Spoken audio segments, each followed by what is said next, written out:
Hello, my name is Robert Dean Steele, and this is Promises of the Bible. Listen to what Solomon says in Proverbs chapter 12, verse number 11.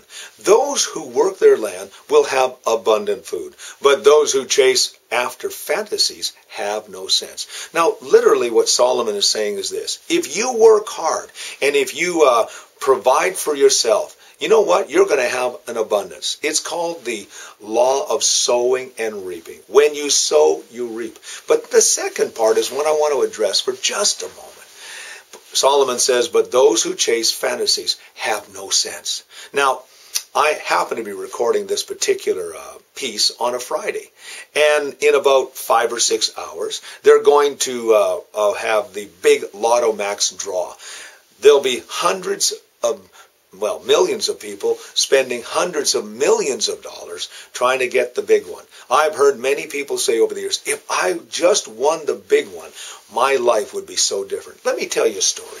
I knew a fella in Yellowknife in the Northwest Territories. This man was a street person, and he won the big one. $500,000. And he went out and had a great adventure.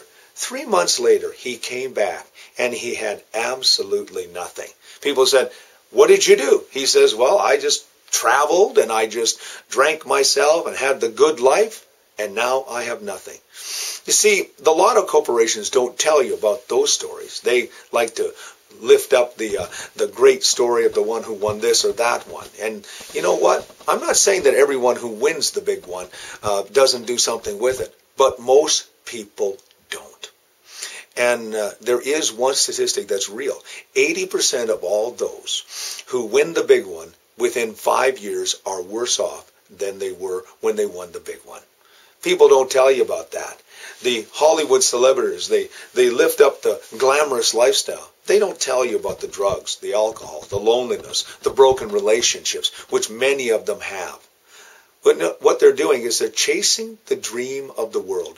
They're being fed a bunch of horse hockey. But listen to what Solomon says. But those who chase fantasies have no sense.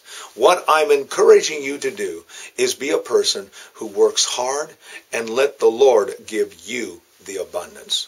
Remember, it says in 3 John 2 that you will have prosperity and health when your soul prospers. It works from the inside out. Here's some other scriptures to think about. Job chapter 39, verse number 12, and Psalm 67, verse 5 and 6.